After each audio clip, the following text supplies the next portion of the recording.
내신도 못 들었더니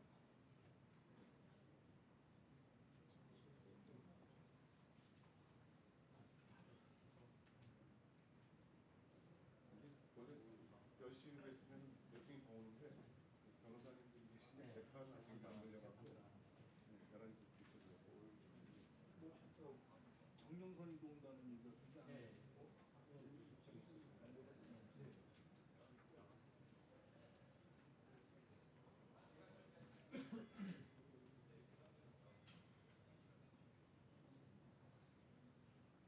유재민 기자는 청와대에 있어서 사진 내가 보내준 이게 보기도 아니에요.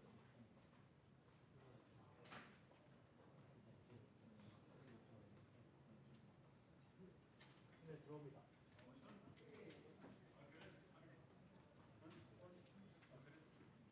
아이고 미안합니다. 아이고 미안. 예, 죄송해요. 예.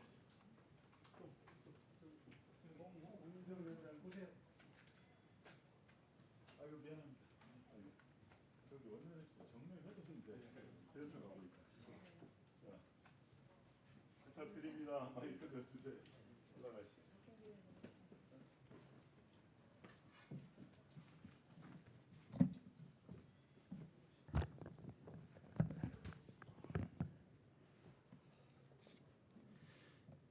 안녕하십니까. 자유한국당 수도권, 충청권 당협위원장들이 뜻을 모아서 기자회견을 하게 되었습니다.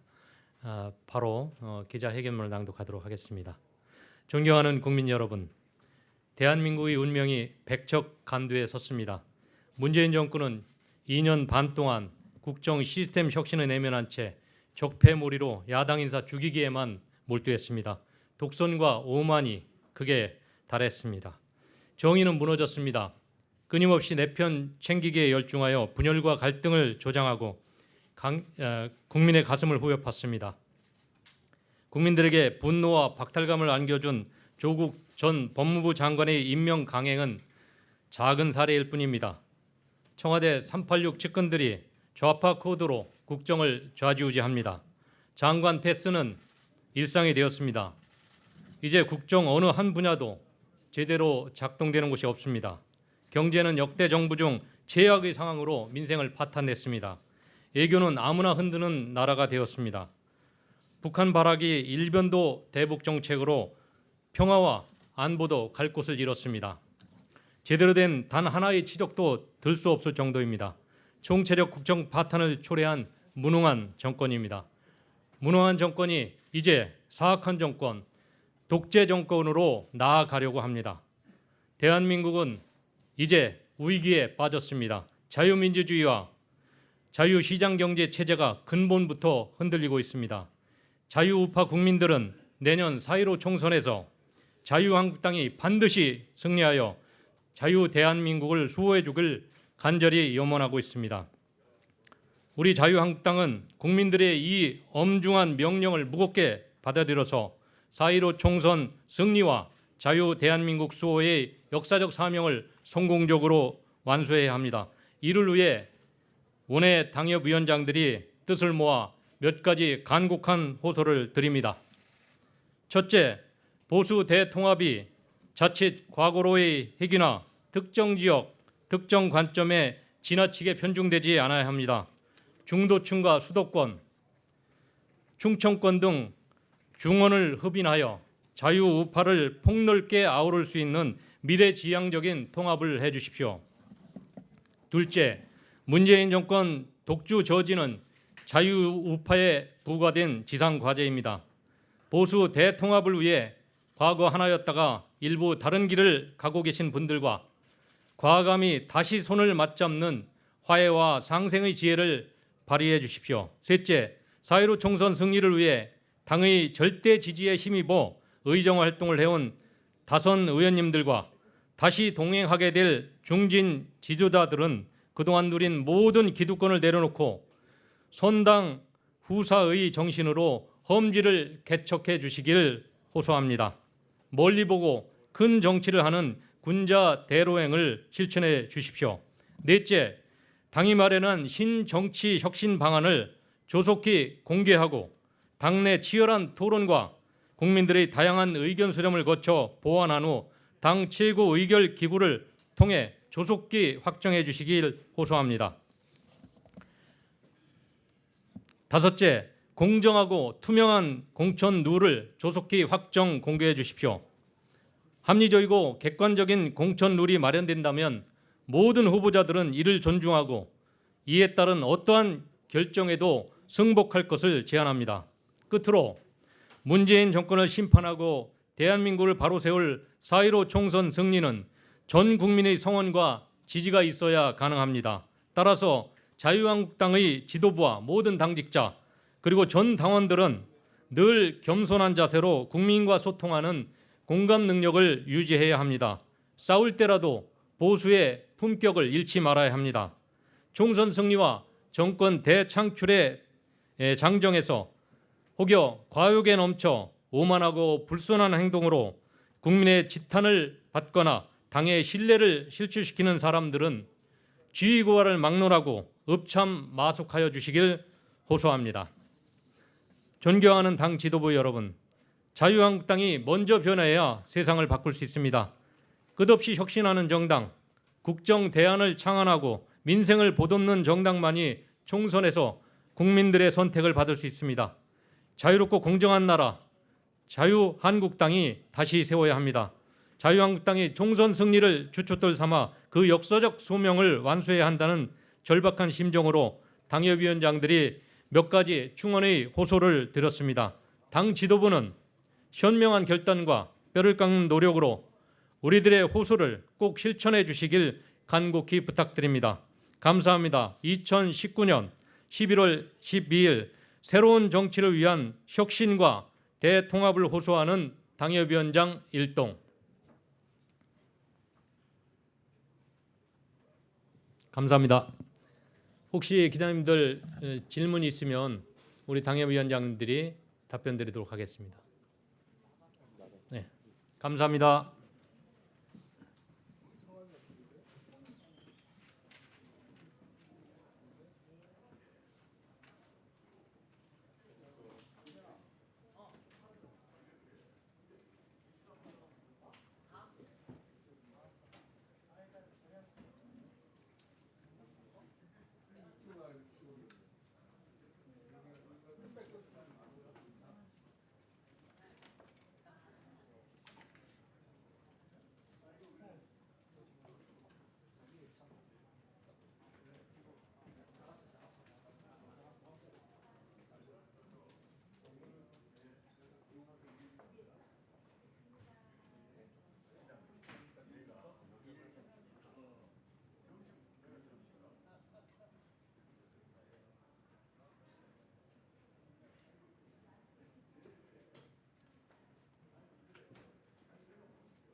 네, 정의당 원내대변인 여영국입니다. 세 가지 말씀드리겠습니다. 먼저 국회 교섭단체 3당 원내대표가 미국의 무리한 방위비 분담 요구에 대해 국회 입장을 설명하기 위해 미국 방문을 협의하고 있습니다. 미국의 무리한 요구에 대해 대한민국 국회의 입장을 설명하는 것은 당연하고도 필요한 일입니다. 그러나 왜 미국 방문의 주체를 교섭단체로 한정하는지 이해할 수 없습니다. 정의당이 누누이 설명했듯이 국회 교섭단체는 국회 내부의 의사 일정을 협의하기 위해 만들어진 단체입니다. 당연히 국회를 대표하는 것은 국회의원과 각 정당들입니다. 그런 점에서 방위비 분담금에 대한 국회의 입장을 설명하려면 교섭, 비교섭을 막론하고 각 정당이 참여하는 것이 타당합니다. 이미 지난해 7월 정의당을 포함한 5당 원내대표가 한반도 비핵화와 통상 문제를 협의하기 위해 미국을 방문한 적이 있습니다. 이러한 전례가 있을 뿐만 아니라 이런 방문 목적인 방위비 분담금 의제는 여야를 떠나 초당적으로 대처해야 하는 의제라는 점에서 국회 교섭단체만의 방문은 부적절합니다. 외교 안보에는 모든 정당이 함께 대응하는 것이 맞습니다. 이번 교섭단체 3당의 미국 방문은 최소 여야 5당이 함께 추진해야 할 것입니다. 만약 교섭단체 원내 대표들만 방문할 것이라면 미국 방문의 목적을 대한민국 국회의 입장이 아니라 교섭단체들의 입장을 설명하러 왔다고 해야 할 것입니다. 두 번째, 국회 개혁과 관련해서 말씀드리겠습니다. 민주당이 어제 의원총회에서 국회 개혁 방안을 공론화했습니다. 의사 일정에 불출석하는 의원들에게 세비를 20%가량 삭감하고 입법 과정에서 국민 참여와 소통을 강화하는 방안을 추진하겠다고 합니다. 이 외에도 본회의 상임위 자동 개최, 의사 일정 및 안건 결정 자동화, 국회의원 윤리 의무 강화, 국민 소환제 도입 등이 포함되어 있습니다. 정의당의 민주당은 이러한 노력을 환영하면서도 대단히 미흡하다고 평가합니다. 이미 우리 국회의원들의 세비는 다른 나라 국회의원들의 세비에 비해서도 매우 높다고 평가되고 있습니다. 그런 점에서 정의당은 국회의원 세비를 30% 삭감하고 최저임금의 5배 이내로 제한하는 입법을 추진 중입니다. 또한 국회의원 셀프 금지 3법을 제정하여 셀프 해외 방문 결정 금지, 셀프 세비 결정 금지, 셀프 징계 결정 금지를 입법화하자고 제안합니다. 이런 강도 높은 개혁이 전제될 때 국민들은 국회 개혁에 박수를 보낼 것입니다. 정의당과 민주당이 국회 개혁안을 발표하여 추진하고 있는 만큼 이제 본격적으로 각 정당의 개혁안을 테이블 위에 올려놓고 모든 정당이 함께 논의할 것을 제안드립니다. 선거제도 개혁과 더불어 국회 개혁이 힘있게 추진되기를 바랍니다. 마지막으로 선거법 협상 관련 보도에 대해서 말씀드리겠습니다. 오늘 선거법 개정 협상과 관련하여 패스트트랙을 추진 중인 함께 추진한 여야 4당이 지역구 240대 비례대표 60석으로 의견 접근을 이뤘다는 보도가 있었습니다. 그러나 이는 사실과 다르며 정의당은 애초 4월 패스트트랙 법안으로 제출된 개정안에서 입장 변화가 없음을 다시 한번 확인합니다. 연동형 비례대표제의 취지를 살리기 위해서는 현재 패스트트랙의 선거법 개정안이 제출된 수준, 즉 지역구 대 비례대표의 비율이 기본적으로 3대1 정도는 유지되어야 합니다. 정의당은 이러한 원칙에서 입장이 변화한 바가 없으며 기존 원칙에 입각해 선거법 협상을 해나갈 것임을 다시 한번 밝혀둡니다. 고맙습니다.